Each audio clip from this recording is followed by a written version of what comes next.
The Great Lakes, the world's largest inland waterways. From the mouth of the St. Lawrence River to Duluth, Minnesota, ships are able to travel over 3,000 kilometers into the heart of North America. Over the past 500 years, thousands upon thousands of ships have plied these waters.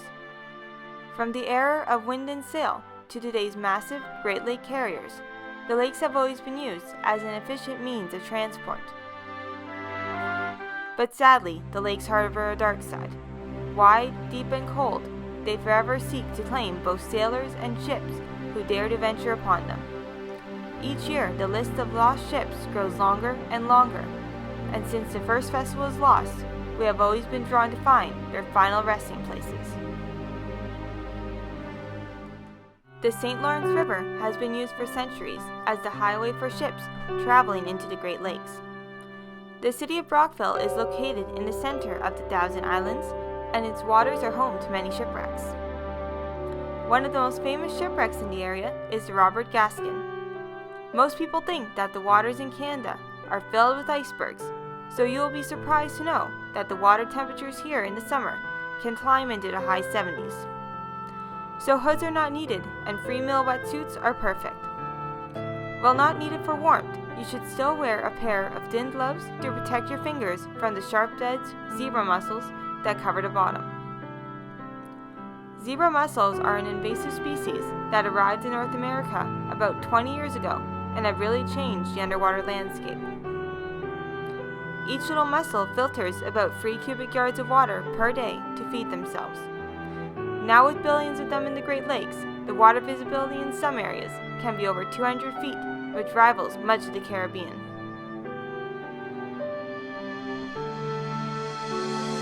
Knowing the history of a shipwreck makes the dive more exciting, so let me tell you the Gaskin's tale, which is unusual, in that she was sunk not once, but 3 times. She was launched as a triple-masted bark in 1863, which is the same year that President Abraham Lincoln signed the Emancipation Proclamation, freeing slaves during the American Civil War. Later in her career, she was converted into a work barge and used for salvage operations. Her first sinking occurred late in September of 1889 while attempting to salvage the William Armstrong, a train ferry that had sunk 2 months earlier. One of the pontoons that was being filled with steam broke loose from the Armstrong and rocketed to the surface, striking the Gaskin in the bow just like a torpedo. The huge hole in her hull sent her to the bottom in just minutes, where she landed right on top of the Armstrong. About 6 weeks later, it was now the Gaskin's turn to be raised, but as she cleared the waves, a coupling detached, and she sunk for the 2nd time. Well, Canadians don't give up that easily, so 12 days later, she was successfully brought to the surface again, but as they started to tow her towards the shore, a chain attached to the keelson tore the stern away, and she went down for the 3rd and final time. Today, the wreck is located just 400 feet from the harbor in Brockville and lays sideways to the current, with the bow pointing towards shore.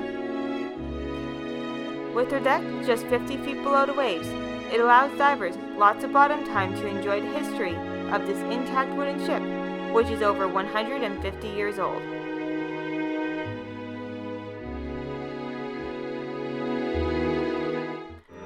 The second most famous wreck in the area is the Lily Parsons.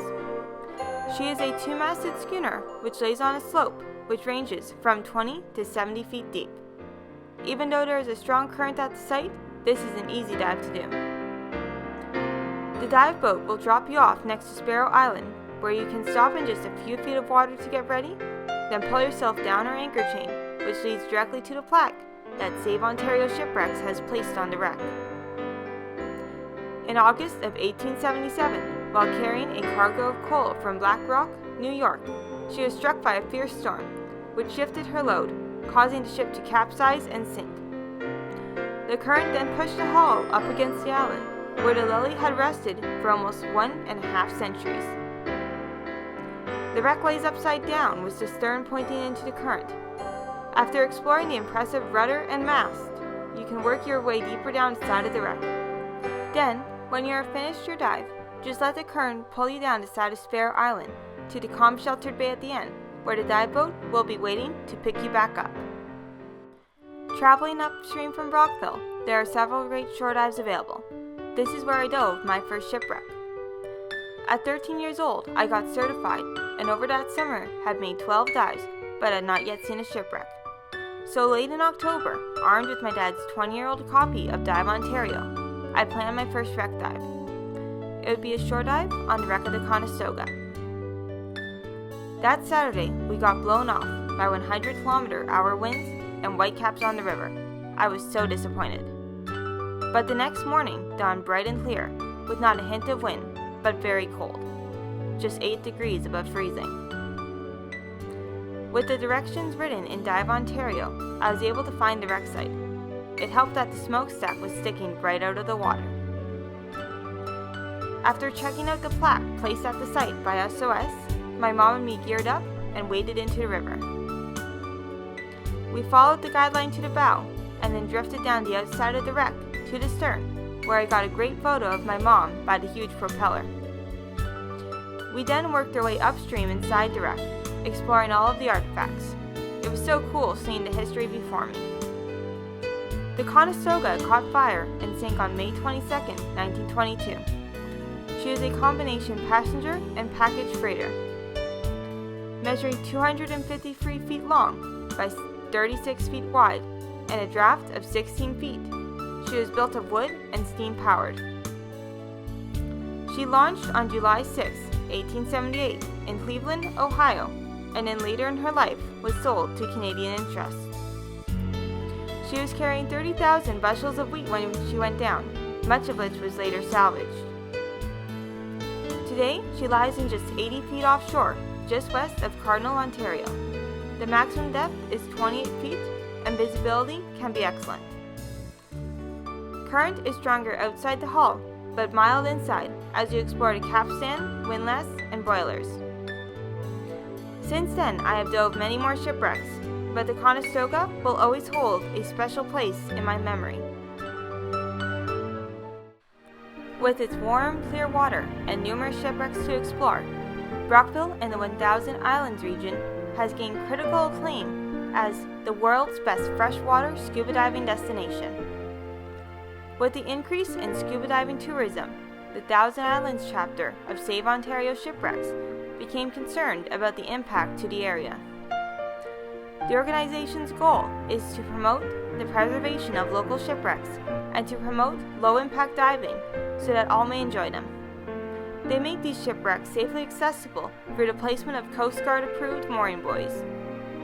Their volunteers work tirelessly on improving the diving and training facilities in the area, the maintenance of site moorings, and providing education to both the general public and divers on how to protect the wrecks. Their unique solution to the increase of divers was to create an underwater sculpture park. The park would provide new divers a location to practice their skills and master buoyancy before exploring the fragile shipwrecks. The site would also relieve diving traffic on the local wrecks. So in 2014, after a year of planning, construction, and fundraising, the Centene Memorial Park opened. The underwater sculptures were created by local artists Dave Sheridan, Stephen Hatch, and students from the Thousand Islands Secondary School and Brockville Collegiate Institute. They are a memorial to people who have lost their lives in the St. Lawrence River. The City of Brockville and SOS has set up an annual diver permit system. Visiting divers are asked to purchase a token which they attach to their equipment in order to dive the park. The funds raised are used by the city and SOS to maintain and expand the attraction. Each year, additional sculptures have been added, along with diver gear-up benches and underwater training platforms. Currently, there are 31 underwater exhibits to explore, plus native fish like carp, bass, and pike now live among the amazing life-size sculptures and training platforms, providing divers with additional excitement during the dives. My hope is that this presentation has inspired the explorer spirit in each of you and I invite you to come and experience the history that waits beneath the waves. There are many ways that you can do this. First, the Aquatarium at Tall Ship's Landing is both a world-class aquarium and museum with numerous exhibitions and programs available year-round. Second, for those of you wanting to take it to the next level, the area offers excellent snorkeling opportunities. In addition to the wreck of the Conestoga and the Sculpture Park, you can explore the wrecks of the Rothsay and the Weehawk. Plus, historic locks that were used to move ships up and down the river over a century ago. And third, for the ultimate experience, consider becoming a scuba diver. Young or old, man or woman, diving is a safe and easy sport that anyone can learn. Local dive shops can provide the training and equipment so that you too can descend beneath the waves and dive into history.